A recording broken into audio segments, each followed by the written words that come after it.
मी अजिंक्य, eastern technology private लिमिटेडमधनं. आपण converter panel बघत आलात आजपर्यंत. त्याच्यामध्ये आपण MU कॉन्टॅक्टर वापरलेले आहेत किंवा वेगवेगळे कॉन्टॅक्टर्स आपण वापरलेले आहेत. तर आता नवीन पॅनल घेऊन आलेलो आहे आपण. 236 नंबरचा कोड आहे याचा. जरी कोणाला ऑर्डर करायचं झालं तर 236 नंबर फक्त सांगा. तर यामध्ये आपण वापरलेलं आहे 3 NO रिले. रिले वापरल्यामुळे आपला प्लस पॉईंट हा आहे की आपल्या कॉईल उडत नाहीत, पट्ट्या खराब होत नाहीत, व्होल्टेज कमी असलं तरी. आणि ज्या ठिकाणी व्होल्टेज कमी आहे त्या ठिकाणी रिले पॅनलच तुम्ही प्रेफर करा. तिथे MU कॉन्टॅक्टर किंवा बाकीचे जे कॉन्टॅक्टरचे पॅनल आहेत ते प्रेफर करू नका. दुसरा कन्व्हर्टरचा आता हा याची कॅपॅसिटी नॉर्मली 1 HP ते 7.5 HP कोणताही पॅनल तुम्ही वापरू शकता. जरी 10 HP वापरायची झाली तर सिंगल केबल 10 HP असेल तर तीही तुम्ही याने वापरू शकता. आणि ओपन वेल, तुमच्या सबमर्सिबल, तुमच्या बोरवेल्स, तुमच्या कोणत्याही मोटर्स असतील त्या याच्यावरती चालतील. याच्यामध्ये बाकीचे फंक्शन्स पण मी तुम्हाला सांगतो. आता पहिले एकदा कनेक्शन डायग्राम सांगतो. इनपुट साईडला 1, 2, 3 हे जे दिलेले आहेत इथे तुम्हाला फेज लावायचा आहे. 1 नंबरला तुम्हाला फुल फेज द्यायचा आहे. 2 नंबरला तुम्हाला जो जाणारा फेज आहे तो द्यायचा आहे. 3 नंबरला तुम्हाला डिम फेज द्यायचा आहे. ओके, हे जे तुमचे इनपुट झाले म्हणजे जे पण फ्यूज मधनं वायर येतील त्या तुमच्या इथे लागतील. इथे तुमचा रनिंग कॅपॅसिटर येईल आणि इथे तुमचा स्टार्टिंग कॅपॅसिटर येईल. रनिंग कॅपॅसिटर तुम्हाला मी चार्ट ह्या व्हिडिओच्या एंडला मी तुम्हाला एक चार्ट देईल.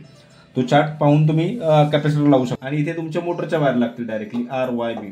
लोकांना कळण्यासाठी डायरेक्टली हिरव्या कलरचं बटन आहे.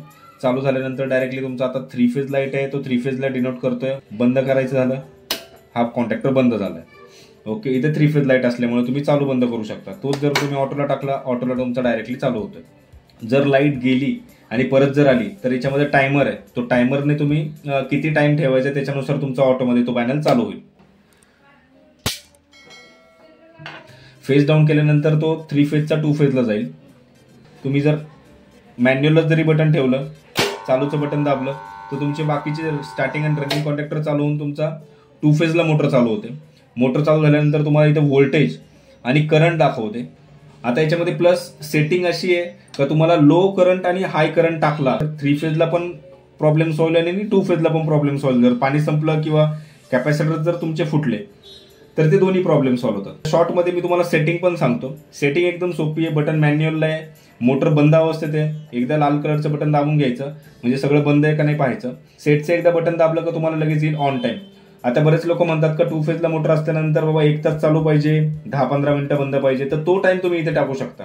आता ऑन टाइम मध्ये गेल्यानंतर तुमचा ऑनचं बटन आहे, ONT दाखवते. तुम्ही इथनं अप करू शकता. हा मिनिटमध्ये टायमर आहे. इथे तुम्ही डाऊन करू शकता म्हणजे टाइम कमी पण करता येतो. इथनं इथे तुम्ही ऑन टाइम टाकू शकता. परत सेटचं बटन दाबलं का ऑफ टाइम येतो म्हणजे 1 तास चालू झाले तर तुम्हाला 5-6 मिनिटं बंद करायची, मोटर कूल करायची, तो कूलिंग टाइम तुम्ही इथे टाकू शकता. सेम तसंच लो व्होल्टेज म्हणजे तुम्हाला मिनिमम व्होल्टेज कितीपर्यंत चालवायचे. आता जर रिले तर रिले जास्त कमीत कमी व्होल्टेजपर्यंत चालतो म्हणून आम्ही इथे 180 ठेवलेलं आहे. हाय व्होल्टेज मॅक्सिमम किती व्होल्टेजपर्यंत आपल्याला मोटर चालवायची त्याची आपण सेटिंग इथे देतोय. सेम ड्राय रन टायमर आहे. पाणी संपल्यानंतर किती वेळ आपली मोटर चालू झाली पाहिजे, किती वेळानंतर.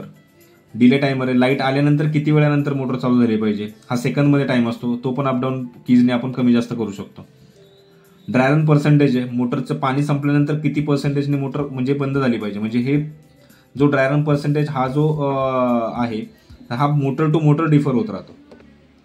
आता मी तुम्हाला जसं सांगितलं लो करंट आणि हाय करंट बघितल्यानंतर 2 फेजमध्ये आणि 3 फेजमध्ये करंट बघितल्यानंतर तुम्ही लो करंट आणि हाय करंट हे दोन्ही इथे पुट केल्यानंतर तुमची मोटर जळण्याचे चान्सेस 0% होते. पूर्ण बाहेर निघाल्यानंतर हा तुमचा सेट होऊन तुमचे सगळ्या सेटिंग्स सेव्ह होतात.